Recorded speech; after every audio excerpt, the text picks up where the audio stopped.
Guys, ang dami kong hindi na-film. Nakakuha ko ng certificate as best prepper ng batch namin. Ginagawa din namin yung citizen section namin para naman i-pass kasi i-pass namin irrelevant. Kung isang example dito talaga ng pinakatumatak sa akin na napuntahan namin is Lutheran School, Manila Daycare, sa Haba. Isang kasaysayan mula sa NRMC. Ingat sa biyahe. The Human Station. The Human Station.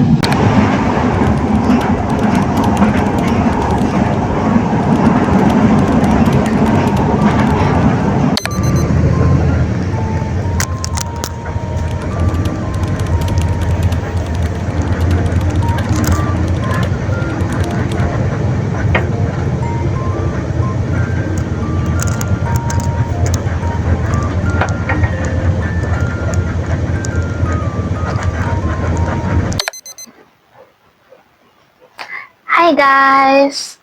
Grabe, it's been a long time. Kakauwi ko lang from Tondo kasi nag-field work kami doon. And hindi ako nagpa-video kasi natatakot ako maglabas ng phone. So, ang ginawa lang din naman namin is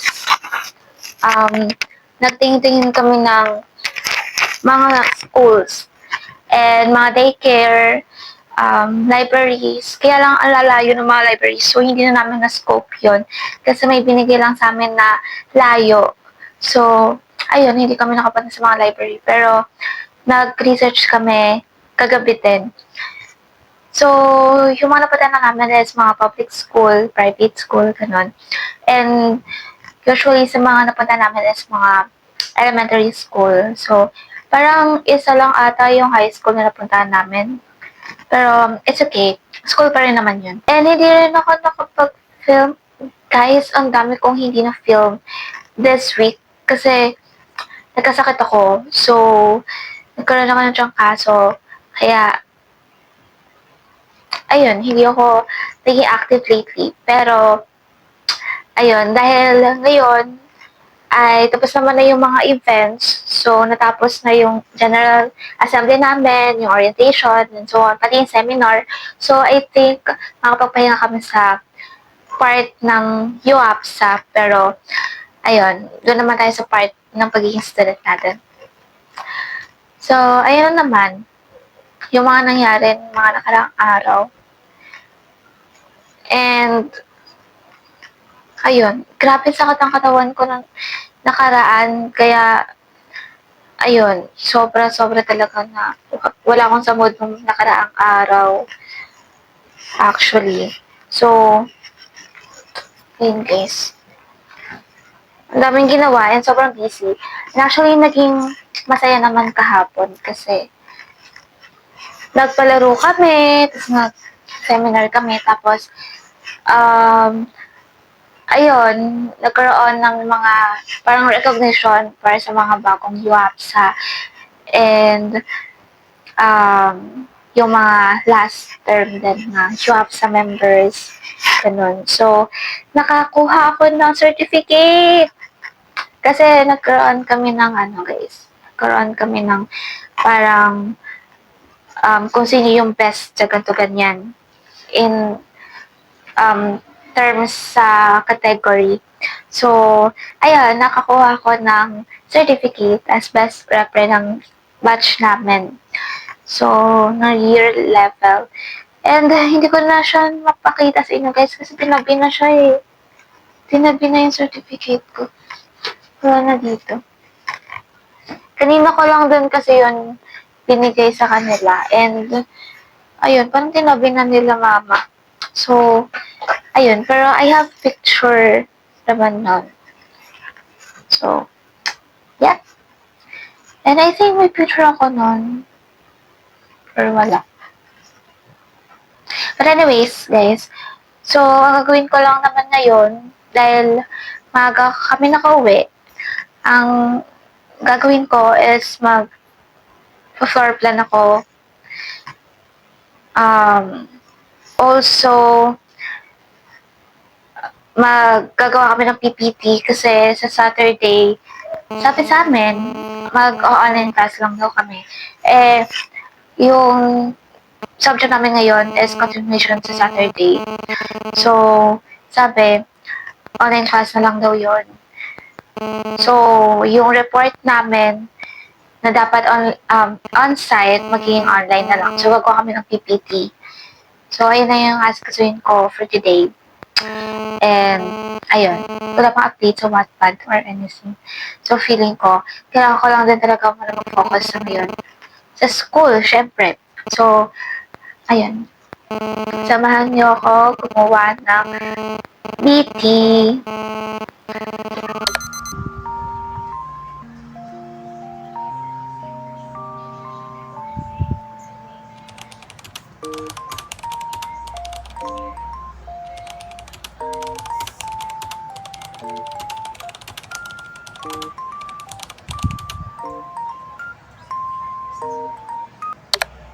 I hope my voice is loud and clear, kaya adjust na lang. Pero kindly notify na lang if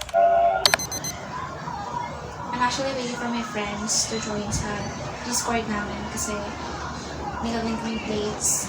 And while doing that, inatulasa din namin yung design subject namin for tomorrow. Since meron kaming report na tomorrow, which is connected din sa fieldwork namin kahapon na snap ko rin. And also, katatapos na din ang class ko kanina, nag-start siya ng 1 and wala pang 1 hour or 30 minutes. Wala pang 1 hour, tapos na din naman kaagad yung class kasi nag-orientation na din naman kung ano yung mga gagawin namin, ganyan. And official, on Tuesday, nag-start na kami sa class talaga. As in, lectures, tapos kung ano man yung plates or yung mga activities na kapagawa. Pero, I think magla-lecture lang ata kami next week. Kasi wala naman siya sinabi may plates nun. And, ayun, later, at 5 o'clock, meron pa rin akong online class. Since today is Thursday, Friday. Oh my gosh, today is Friday. And lahat ng class ko is online class. Hindi ko na alam kung ano yung mga sasabi ko. So, ayun na. Umuulan guys ngayon. So, ang hina ng internet. Oh my gosh. But anyways, I'm also editing my short story kasi malapit ko na siya i-publish. Actually, natapos ko na siya. Meron akong the end na part. Ang gagawin ko na lang, babasahin ko na lang siya ulit para makita ko ano yung mga typo ko, tapos yung mga mali kong words, gano'n. So, yun na lang naman yung ginagawa ko. And then, meron na rin naman akong cover page. So, I think, briefing na lang din talaga ulit. Screaming and scanning na lang din ng story para pa-publish na. And then, nag-edit din ako ng vlogs ko ng previous videos. So, ayun lang yung mga ginagawa ko. And, next week, start na talaga na official na magtuturo na, hindi na pure orientation. So, yung mga, nabigay na rin naman sa amin yung mga ibang gagawin namin. Kaya, nang-umpisahan na rin namin. So, ayun, feel ko magiging busy na this coming week. So, samahan niyo ako maging busy. Pero anyways, ayun naman ang gawin ko today. Tomorrow, online class na kami. Umuulan na! Kasi may ulan. Grabe na kasi ng ulan nung nakarang araw. Nung Wednesday. Grabe na kasi. So, ayun na guys.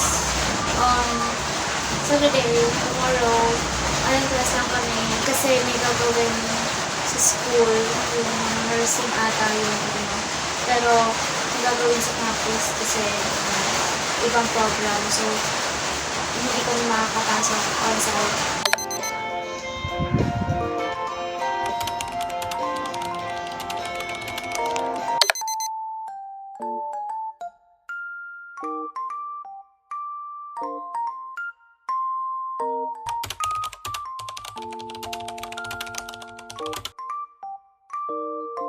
Actually, not just a few days, for a few weeks. Kasi until August na namin to kasama.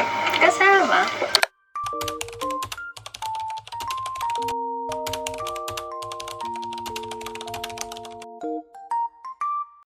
Villegas Justin Dons will be furthermore discussed sa next report report. Okay po, next po.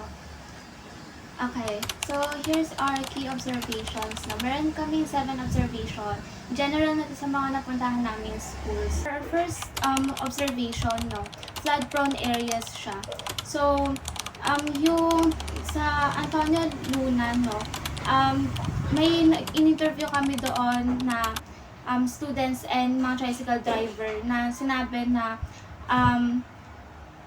mababa lang yung school na nandun, and as we can see naman nung nag-observe kami, mababa lang yung school, hindi siya masyadong elevated. Magiging discomfort yon at magiging challenge yon pagdating sa mga classes ng mga students. Maraming mga activities yung mga tao na nangyayari around the area. Kaya ang challenge doon is mahihirapan yung mga students, especially pag magko-commute sila. Dahil yung ibang nag-aaral naman doon is malapit lang doon. So, walkable lang din siya. So, yun yung positive sa kanila. So, yung pangatlo is yung schools situated near factories, repair shops, and garages. So, dito naman sa observation 3 namin, no, masasabi ko, yung isang example dito talaga na pinakatumatak sa akin. Sakto, na pumunta kami doon, may event yung mga bata na nandun. So, na-interview namin sila and nakita namin mismo yung site doon, yung location. Nung dumating kami doon, may mga dumadaan na kotse. As in, malalaking kotse siya. Imagine na court siya, open space, may mga bata doon. Kahit na may mga kasama silang parents, ganyan, or yung mga nag-aalaga sa kanila, hindi safe para sa kanila dahil may mga dumadaan na mga kotse doon.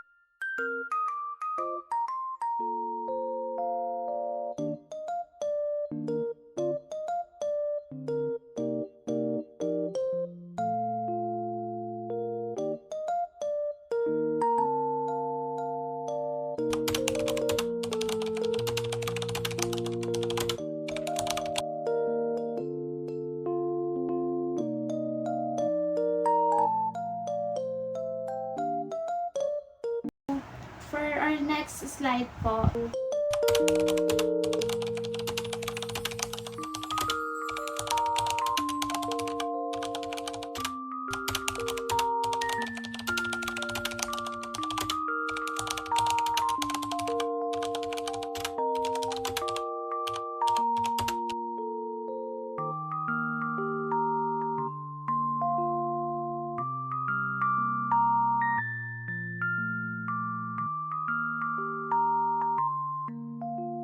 Hell Lutheran School, Manila Daycare, Samantha Habadra Institute, Mariano Ponce Elementary School.